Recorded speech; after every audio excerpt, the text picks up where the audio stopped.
Good morning to all the students of class 12 once again here. Today before starting my topic for this particular chapter, here I would like to give you a piece of information which I have to convey it to you, and you have to please follow the instructions carefully. As I am setting the assignments which you have to assess from your student login, that is after every lecture or chapter I shall be giving you certain questions. You have to attempt those questions in your notebook. Also you have to make your notes, and also your attendance will be logged on the portal or the school website whenever you assess the assignments or the lecture from there. So your attendance will be generated automatically from your school website, so must follow the instructions. So here we are into the third part. Already we had finished two parts of this particular chapter, the end of bipolarity. So before starting the third part, I would like to remind you what all we had done in the first and in the second part. In the first part, I told you what was the Russian Revolution and how it led to the formation of USSR in 1970. I told you about communism, capitalism, what are these two ideologies. Then the question arose in that why USSR became the great power after the Second World War, and for that I gave you some important points which were prevalent in USSR, that is which were strong points because of which USSR was becoming stronger after the Second World War. That is, their communication system was very strong. They had vast energy resources like oil, iron, steel. Transport system was very strong in that particular countries and its allies. It had a domestic communalism, that is they manufactured all the consumer goods in their own arenas, and there was, most important, there was no unemployment, and all got the good health facilities, education, minimum standard of living was maintained. So further I am going to read about this chapter. After that, what happened?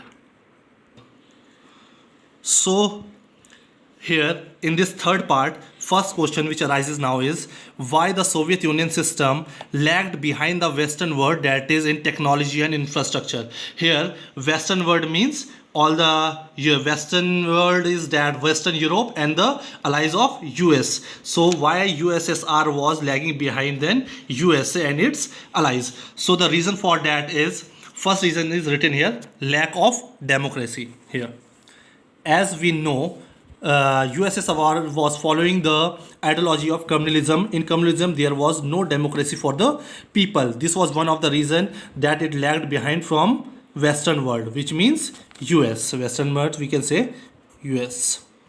And USSR, here it's written, was the country, Russia plus 14 countries. Russia dominated all the countries, all the 14 countries, and those 14 countries felt neglected and ignored. In this condition, they felt that they had no role to play in the functioning or the administration of USSR, as everything was influenced according to Russia here. So there was lack of democracy, and USSR as an organization was mainly dominated by Russia. In this case, other countries were always felt neglected and ignored. Third is no freedom of speech. As there was no democracy, there was no freedom of speech because they were following the communalism ideology. And this one, an untouchable single party system. There was no other party, there was no opposition party, only single party was there, which I told you, Communist Party.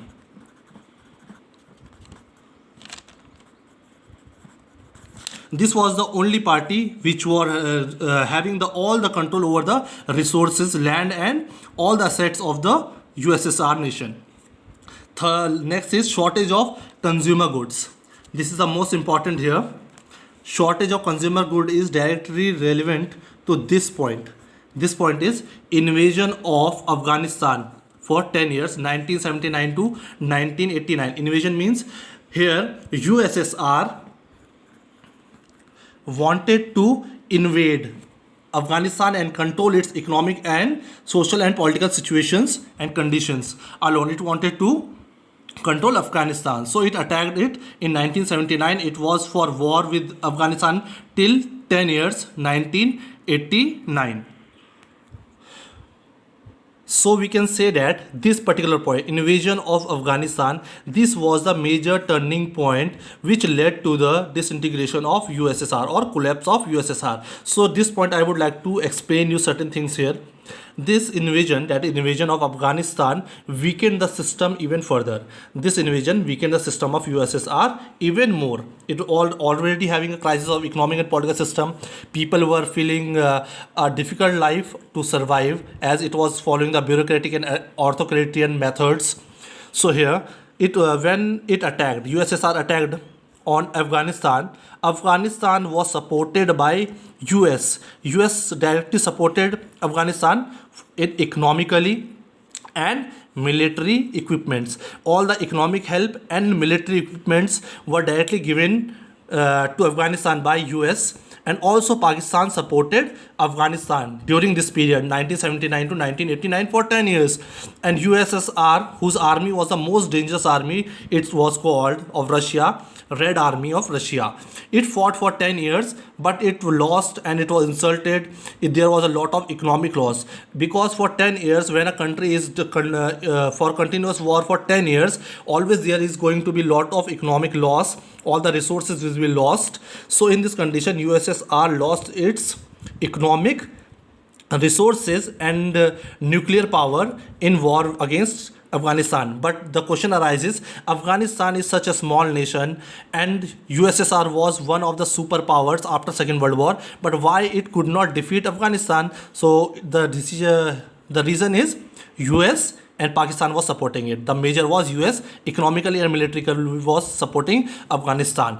So this we can say was a plan so that all the resources of USSR exhausted for 10 long years. If a country fights out of its country, fooding, living on the nuclear weapons, power weapons, so much of economy is wasted on.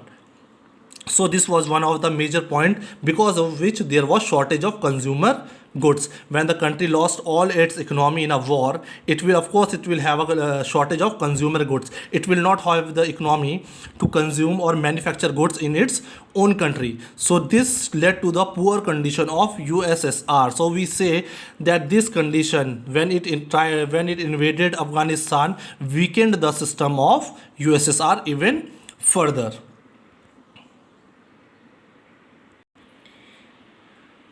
Here, as I told you, Red Army must know of it is of Russia, and after the Second World War, it was the most powerful military in the world. That's why it was known as Red Army. Although this Red Army could not be influenced, could not defeat Afghanistan, as Afghanistan was being supported by US and Pakistan economically and militarily. After war with Afghanistan for 10 years. So what were the consequences of war with Afghanistan for 10 long years? Although USSR was defeated and insulted and it had to come back to its own country, USSR, after it lost war against Afghanistan. What were the consequences? Because it had for 10 long years it had lost lot of economic resources in the war. So it was in fact it was going to be a problem in USSR as productivity went down. Why productivity went down? Because all the economic resources, income was used in war against Afghanistan. So the country was struggling for economy, poor economy. Technology, I told you, was already low. As according to the Western countries, technology was already low. So shortage of consumer goods and food grains, because as I told you, USSR was the country where all the consumer goods were manufactured in their own country, but now they were not having the economic resources to run factories and industries. So what was the other option? They had to import food and other consumer goods from other countries. And when they had to import the food and other important consumer goods from other countries, of course they will have to pay more. Soviet economy was fluttering. Now we can say this was a time, this was a cycle where Soviet economy was fluttering, means stable, stagnant. It was in a poor shape. So we can say political economic crisis had already started in USSR. Socially already they were struggling, as the people were not happy with the system they were following, that is authoritarian or bureaucratic methods, or communism, which they were ideology which they were following. But here the political and economic system also was disturbed because of they were in war with Afghanistan for long 10 years, and other was they did not have the democracy, lack of democracy, and no freedom of speech, and there was only a single party which showed its dictatorship and monarchy. This led to a poor condition of USSR. So this is a story going on which led to the disintegration. Slowly and gradually we are showing the poor condition day by day, how the condition was growing worse day by day. So here the political economic crises were arising slowly. Thank you so much. And the next topic will be how the disintegration of USSR was further weakened. I will tell you about that. Till then, thank you.